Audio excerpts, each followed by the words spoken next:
ओम शांति।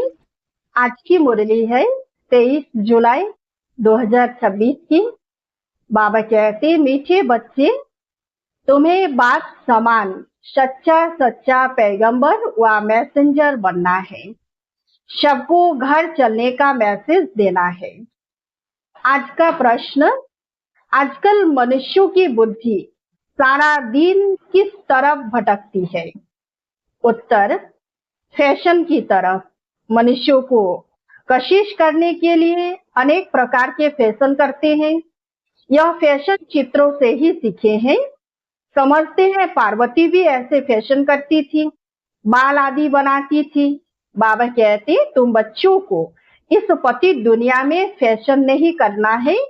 तुम्हें तो मैं ऐसी दुनिया में ले चलता हूँ जहाँ नेचुरल सुंदरता रहती है, फैशन की दरकार नहीं। गीत है आज, तुम ही हो माता पिता तुम ही हो। ओम शांति। बच्चों ने गीत सुना, जब महिमा गाती है तो बुद्धि ऊपर चली जाती है। आत्मा ही बाप को कहती है वही खिवैया है, पतित पावन है, अथवा सच्चा सच्चा मैसेंजर है। बाप आकर आत्माओं को मैसेज देते हैं, और जिसको मैसेंजर व पैगंबर कहते हैं, कोई छोटे व बड़े होते हैं। वास्तव में वह मैसेज व पैगाम देते नहीं है, यह तो झूठी महिमा करती है। बच्चे समझते हैं सिवाय एक के इस मनुष्य सृष्टि पर और किसी की महिमा नहीं है। सबसे जास्ती महिमा इन लक्ष्मी नारायण की है, क्योंकि यह है नई दुनिया के मालिक। जो भी भारतवासी जानते हैं। दुनिया वाले सिर्फ इतना जानते हैं कि भारत प्राचीन देश है। भारत में ही गॉड गॉडेज का राज्य था। श्री कृष्ण को भी गॉड कह देते हैं। भारतवासी इन्हों को भगवान भगवती कहते हैं, परंतु यह किसी को पता नहीं है कि यह भगवान भगवती सतयुग में राज्य करते हैं। भगवान ने गॉड गॉडेज का राज्य स्थापन किया। बुद्धि भी कहती है हम भगवान के बच्चे हैं, तो हम भी भगवान भगवती होने चाहिए। सब एक के बच्चे हैं ना, परंतु भगवान भगवती कह नहीं सकते। उन्हों को कहते हैं देवी देवताएं। यह सब बातें बाप बच समझाते हैं। भारतवासी कहेंगे कि हम भारतवासी पहले नई दुनिया में थे। नई दुनिया को तो सब चाहते हैं। बापूजी भी नई दुनिया, नया रामराज्य चाहते थे, परंतु रामराज्य का अर्थ बिल्कुल ही नहीं समझते। आजकल मनुष्यों को अपना अहंकार कितना है। कलयुग में है पत्थर बुद्धि, सतयुग में है पारस बुद्धि, परंतु यह किसको समझ नहीं है। भारत ही सतयुग में पारस बुद्धि था, अब भारत कलयुग में पत्थर बुद्धि है। मनुष्य तो इनको ही स्वर्ग समझते हैं। कहेंगे स्वर्ग में विमान थे, बड़े बड़े महल थे, वह तो सब अभी है। साइंस कितनी वृद्धि को पाई हुई है, कितना सुख है, फैशन आदि कितना है। बुद्धि सारा दिन फैशन पिछाड़ी ही रहती है। आर्टिफिशियल सुंदर बनने के लिए बाल आदि कैसे बनाते हैं, कितना खर्चा करते हैं, यह सब फैशन निकला है चित्रों से। समझते हैं पार्वती मिशल हम बाल आदि बनाते हैं, यह सब कशिश करने के लिए ही बनाते हैं। आगे पारसी लोगों की स्त्रियां मुंह पर काली जाली पहनती थी कि कोई देखकर आशिक ना हो जाए। इसको कहा जाता है पतित दुनिया। गाते हैं तुम ही हो माता पिता तुम ही हो, परंतु यह किसको कहना चाहिए? माता पिता कौन है यह भी नहीं जानते। माता पिता ने जरूर वर्षा दिया होगा, बाप ने तो बच्चों को सुख का वर्षा दिया था। कहते भी है बाबा हम तो आप बिगर और किसी से नहीं सुनेंगे। अभी तुम जानते हो शिव बाबा की महिमा गाई जाती है। ब्रह्मा की आत्मा भी खुद कहती है हम सो पावन थे अब पतित बने हैं। ब्रह्मा के बच्चे भी ऐसे कहेंगे हम ब्रह्मा कुमार कुमारियां सो देवी देवता फिर 84 जन्मों के अंत में पतित बने हैं। जो नंबर 1 पावन वह नंबर 1 पतित। जैसे बाप वैसे बच्चे। यह खुद भी कहते हैं, शिव बाबा भी कहते हैं, मैं आता हूँ इनके बहुत जन्मों के अंत में। जो पहले नंबर में पूज्य लक्ष्मी नारायण की डिनाइस्टी में थे, अब है संगम। तुम कलयुग में थे, अब संगम युगी बने हो। बाप संगम पर ही आते हैं। ड्रामा अनुसार बच्चे भी वृद्धि को पाते हैं। अब बच्चों को ज्ञान तो मिला है। हम शो देवता थे, फिर क्षत्रिय, वैश्य, शूद्र बने हैं।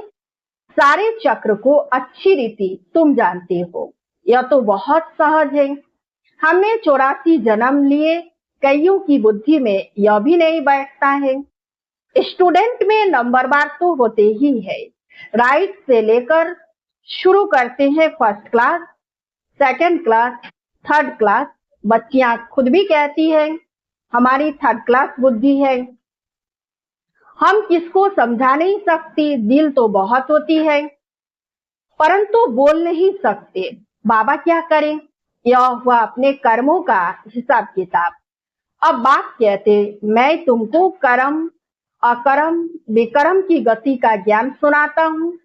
कर्म करना है यह तो तुम बच्चे जानते हो। थर्ड क्लास बुद्धि वाले इन बातों को समझ न सके। यह है ही रावण राज्य, परंतु यह किसी को पता नहीं। रावण राज्य में मनुष्य तो विकर्म ही करेंगे तो नीचे ही गिरेंगे। शुरू किया ही जाता है दुख की दुनिया में तो सदगति के लिए ही, गुरु किया जाता है दुख की दुनिया में, सदगति के लिए ही गुरु करते हैं कि मुक्ति में ले जाए। वह है निर्वाण धाम, वाणी से परे स्थान। मनुष्य अपने को वानप्रस्थी कहते हैं, वह तो कहने मात्र है। वानप्रस्थियों की भी सभा होती है। सब कुछ मिल्कियत आदि बच्चों को देकर गुरु के पास जाकर बैठते हैं। खान पान आदि तो जरूर बच्चे ही देंगे, परंतु वानप्रस्थ का अर्थ कोई भी नहीं समझते हैं। किसी की बुद्धि में यह नहीं आता है कि हमको निर्वाण धाम में जाना है, अपने घर में जाना है। वह कोई घर नहीं समझते हैं, वह तो समझते हैं ज्योति ज्योत में समा जाएंगे। निर्वाण धाम तो रहने का स्थान है। आगे 60 वर्ष के बाद वानप्रस्थ लेते थे, यह जैसे कि कायदा था। अभी भी ऐसे करते हैं। अब तुम समझा सकते हो कि वाणी से परे तो कोई जा नहीं सकते। इसके लिए तो बाप को ही बुलाते हैं कि हे पतित पावन बाबा, आओ हमको पावन बनाकर घर ले चलो। मुक्ति धाम में आत्माओं का घर है। तुम बच्चों को सतयुग के लिए भी समझाया है। वहां कौन रहते हैं, कैसे वृद्धि होती है, आदमशुमारी का भी किसी को पता नहीं है। राम राज्य में आदमशुमारी कितनी होगी, बच्चे आदि कैसे जन्म लेंगे, कुछ भी नहीं समझते हैं। कोई भी विद्वान, आचार्य, पंडित नहीं जो इस ड्रामा के चक्र को कोई समझा सके। 84 लाख का चक्र हो कैसे सकता? कितनी रॉन्ग बातें हैं, बिल्कुल सुत ही मुझा हुआ है। बाप समझाते हैं, अभी तुम जानते हो बाप ने कर्म, अकर्म, विकर्म का सारा राज समझाया है। सतयुग में तुम्हारे कर्म अकर्म हो जाते हैं। वहां कोई बुरा कर्म होता ही नहीं, इसलिए कर्म अकर्म हो जाते हैं। यहाँ मनुष्य जो भी कर्म करते हैं वह विकर्म हो जाते हैं। अभी तुम बच्चे जानते हो, हम छोटे बड़े सबकी, सारी दुनिया की वानप्रस्थ अवस्था है। सब वाणी से परे जाने वाले हैं। कहते हैं पतित पावन आओ, हमको आकर पतित से पावन बनाओ, परंतु जब तक पावन नई दुनिया नहीं है, यहाँ पतित दुनिया में पावन तो कोई रह न सके। यह जो भी पतित दुनिया है सब खत्म हो जानी है। तुम जानते हो हमको फिर नई दुनिया में जाना है। कैसे जाएंगे, यह सारी नॉलेज है। यह है नई नॉलेज, नई दुनिया, अमर लोक व पावन दुनिया के लिए। तुम अभी संगम पर बैठे हो, यह भी जानते हो दूसरे जो भी मनुष्य है ब्राह्मण नहीं है, वह कलयुग में है। हम सब संगम पर है, जा रहे हैं सतयुग में। बरोबर यह संगम युग है, वह तो है ही स्वर्ग। उनको संगम नहीं कहा जाता, संगम है अभी। यह संगम युग सबसे छोटा है। इसको लिपि युग कहा जाता है, जिसमें मनुष्य पापात्मा से धर्मात्मा बनते हैं, इसलिए इसको धर्माऊ युग कहा जाता है। कलयुग में सभी मनुष्य अधर्मी हैं, वहां तो सभी धर्मात्मा होते हैं। भक्ति मार्ग का कितना बड़ा प्रभाव है। ऐसी पत्थर की मूर्तियां बनाते हैं जो देखने से ही दिल खुश हो जाए, वह है पत्थर पूजा। शिव के मंदिर में कितना दूर दूर जाते हैं पूजा के लिए। शिव का चित्र तो घर में भी रख सकते हैं, फिर इतना दूर क्यों भटकना चाहिए। यह ज्ञान अब बुद्धि में आया है। अब तुम्हारी आंख खुली है, बुद्धि के कपाट खुले हैं। बाप ने नॉलेज दी है। परमपिता परमात्मा इस मनुष्य सृष्टि का बीज रूप, ज्ञान का सागर, नॉलेजफुल है। आत्मा भी वह नॉलेज धारण करती है। आत्मा ही प्रेसिडेंट आदि बनती है। मनुष्य तो देह अभिमानी होने के कारण देह की ही महिमा करते रहते हैं। अभी तुम समझते हो आत्मा ही सब कुछ करती है। तुम आत्मा 84 जन्मों का चक्र लगाए बिल्कुल ही दुर्गति को पाई हुई हो। अभी हम आत्मा ने बाप को पहचाना है, बाप से वर्षा ले रहे हैं। आत्मा को शरीर तो जरूर धारण करना पड़े। शरीर बिगर आत्माएं कैसे बोले, कैसे सुने। बाप कहते हैं मैं निराकार हूं, मैं भी शरीर का आधार लेता हूं। तुम जानते हो शिव बाबा इस ब्रह्मा तन से हमको सुनाते हैं। यह बातें तुम ब्रह्मा कुमार कुमारियां ही समझाते हो। तुमको अब ज्ञान मिला है। ब्रह्मा द्वारा आदि सनातन देवी देवता धर्म की स्थापना होती है।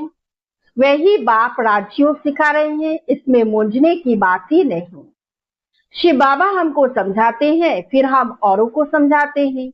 हमको भी सुनाने वाला शिव बाबा ही है। अभी तुम कहेंगे हम पतित से पावन बन रहे हैं। बाप समझाते हैं यह है ही पतित दुनिया, रावण का राज्य है ना। रावण पाप आत्मा बनाते हैं, यह और कोई भी नहीं जानते हैं। बल रावण की एफिजी जलाते हैं, परंतु कुछ भी समझते नहीं है। सीता को रावण ले गया, यह किया, कितनी कथाएं बैठ लिखी है। जब बैठकर सुनते हैं तो रो लेते हैं। वह है सब दंत कथाएं। बाबा हमको बेकर्माजीत बनाने लिए समझाते हैं। कहते हैं मामे कम याद करो, कहाँ भी बुद्धि नहीं लगाओ। शिव बाबा ने हमको अपना परिचय दिया है। पतित पावन बाप आकर अपना परिचय देते हैं। अब तुम समझते हो कितना मीठा बाबा है जो हमको स्वर्ग का मालिक बना रहे हैं। अच्छा, मीठे मीठे सिकिलधे बच्चों प्रति माता पिता बाप दादा का याद प्यार और गुड मॉर्निंग। रूहानी बाप की रूहानी बच्चों को नमस्ते।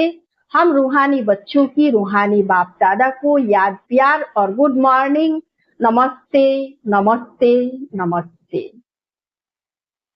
धारणा के लिए मुख्य सार 1 नंबर है कर्म अकर्म और विकर्म की गति को जान श्रेष्ठ कर्म करने हैं। ज्ञान दान कर धर्मात्मा बनना है। 2 नंबर यह वानप्रस्थ अवस्था है। इस अंतिम घड़ियों में पावन बनकर पावन दुनिया में जाना है। पावन बनने का मैसेज सबको देना है। आज का वरदान पास विद ऑनर बनने के लिए सर्व द्वारा संतुष्टता का पासपोर्ट प्राप्त करने वाले संतुष्ट मनी भव। सुनते विस्तार से। जो बच्चे अपने आप से, अपने पुरुषार्थ व सर्विस से, ब्राह्मण परिवार के संपर्क से सदा संतुष्ट रहते हैं, उन्हें ही संतुष्ट मनी कहा जाता है। सर्व आत्माओं के संपर्क में अपने को संतुष्ट रखना व सर्व को संतुष्ट करना, इसमें जो विजयी बनते हैं वही विजय माला में आते हैं।